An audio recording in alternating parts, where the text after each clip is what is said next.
A1, A2, B1, B2, and C1, and what this actually means for you as a parent. So, if you've ever seen these letters next to your child's English level and had no clue or no idea what they actually mean, this video is for you.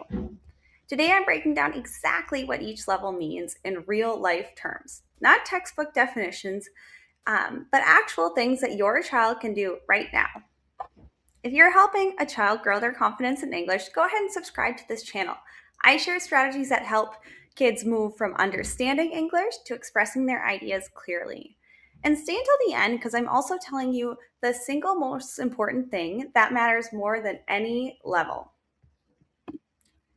Okay, so most parents have seen these levels on reports, apps, or program descriptions and nod along without really knowing what in the world they mean.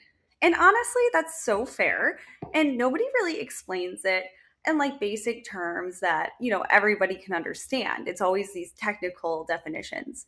So knowing your child's language level is super useful, but it's only useful if you can understand what it actually tells you about what they can do with their language today and what they're working towards. And so by the end of this video, you'll know exactly where your child is and what that next step looks like. Okay, so if you're helping your child grow their confidence in English, go ahead, subscribe. I share strategies that help kids move from understanding English to actually expressing their ideas clearly and confidently. So my English Confidence Club is for kids ages 8 to 12 and for them to speak English with confidence. And it's small groups, real conversations, real progress, and it's a lot of fun. So the link is in the description and spots are limited. Okay, so A1. This is when students know basic words, simple phrases. They can say hello, they can count, they can name colors. So think of this as more of a beginning stage. Whereas A2 can understand simple English, answer basic questions, and can introduce and talk about their family, introduce themselves, etc. B1's a bit more advanced. They can have those simple conversations, but about familiar topics, right? Rehearsed topics. They can talk about school, hobbies, daily life, things important to them. B2 is another step up. So they speak with confidence on most everyday topics, can discuss movies, books, give opinions. C1, so this is when they express themselves fluently and naturally. They can debate, they can persuade, and they speak almost like a native speaker. They're right there. And C2 is actually where native speakers fall, is that C2 level. And some people can achieve that in a foreign language. And remember, this isn't just with English. These CEFR levels are for other languages too. So when I was in university and I had to take an exam, I got my level based on my CEFR level, right? So they placed me and they use these exact same levels. And it's very standard across the world to use these as a standardized way of testing language levels. Good.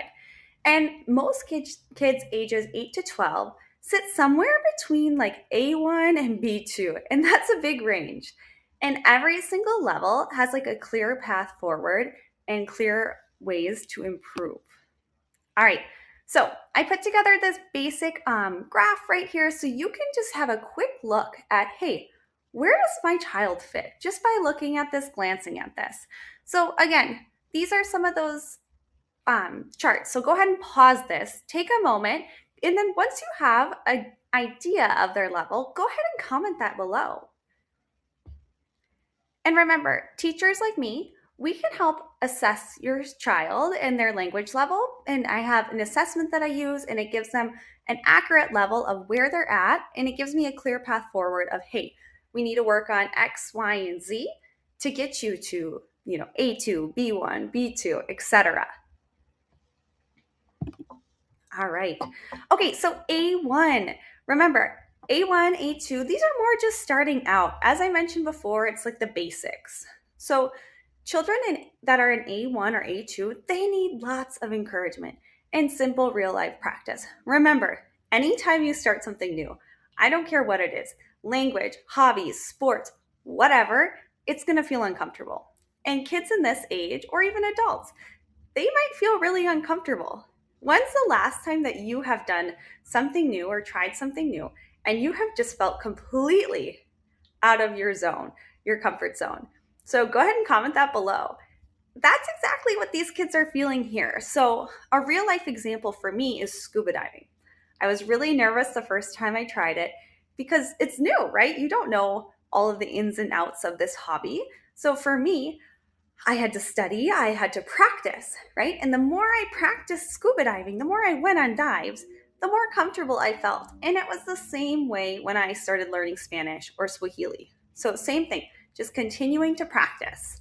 Um, yeah, so the children need, or adults in this level, they need lots of encouragement and real life practice. So they don't need a ton of pressure, not complex grammar activities at this point. They need consistent, gentle exposure. Remember, the word here, keyword is consistency, staying consistent. And the goal of this stage is not accuracy, it's willingness. It's overcoming that fear of, hey, this is scary, this is uncomfortable, right? And it's okay. You're trying to acclimate your children to be able to do these hard things. That's why language learning is so powerful with confidence and everything. So, getting your children to do hard things and getting comfortable with the idea is that English is something they can use. I remember for me, I learned Spanish in school, but I didn't have a ton of opportunities to practice it. So when I went to Costa Rica, my first Spanish speaking country, I was like, oh, wow, I can really use the language. And I started communicating. And one of the first things I said was like, ¿Dónde están los monos? Where are the monkeys? We could hear them. And one of the locals was looking at them and he looked at me and was really shocked that I could use my Spanish. And I think I was shocked too because I had never really spoken with a native speaker. So here, this is why it's so important for kids and adults, A1 to A2, to get that consistency, that consistent exposure and practice with a native speaker is huge. You will not believe the difference between somebody who's a child learning English with a native English speaker versus an adult like I was. I think I was 17, 18, speaking with a native speaker for the first time. Very intimidating, very scary. But children who I've seen, since they were 4 years old, they are so confident and excited to use the language. They kind of got over that feeling. So remember, at this stage, it's critical, parents, to celebrate every word, every attempt, and every moment that they truly try. So it really begins and all counts at A1 and A2. And remember, it's a slow grind, but they will get there. They just need your encouragement and practice and consistency. All right, moving on, B1. Okay, so B1 kids and adults can talk about school, hobbies, daily life. They have real English and they are using it. This is where it gets exciting. They understand most of what's heard in familiar context. Their comprehension is way ahead of their speaking at this stage. And that's 100% normal. It's normal in all languages. So don't worry, this is completely normal, especially for English. And this is a level where speaking practice becomes the most important investment you can make. So I would say kids A2 to B1, it is critical you get your child to speak with a native English speaker. You will not believe how much they improve. And I've seen kids who were so shy and afraid, which is totally understandable, to come to class with me. After like 1-2 classes, they could not stop talking. They were so confident, so excited. They were like, why was I nervous? This is so fun. And they have the ability to speak with native English speakers. And you will not believe how that confidence, that English confidence, transfers to sports, to school, to hobbies, to that idea of, hey, I can do hard things. So it is great to see them grow. All right, again, they need more speaking practice with native English speakers in order to build confidence. They have the vocabulary, they just need that repetition, that practice. And again, this is a level where it's really easy to plateau, right? If they're not getting enough real conversation practice, instead of that rehearsed stuff that you might get in school or in other classes, they need that structured speaking lessons, and that really makes the big difference. All right, Parents, we are almost there. That's what we say for B2. It's a super exciting level, and it's always so exciting when my students go from A1 to B2 in a few years. So B2 is really exciting. Your child can discuss movies, books. They can give their own opinions in English with a really descriptive reason why they feel that way. They speak with confidence on most everyday topics, and real conversations are happening naturally. So that's huge. And what they need is real conversations. Again, ideally with a native English speaker, but if not, just getting them speaking. Not this rehearsed speaking that we learn in school, but actual conversations. That's why I always recommend a native English speaker, because they, one, have an accent, right? A specific type of accent. And their English accents vary depending on where you're from, right? Also, the vocabulary we use. I do not speak like a textbook English, right?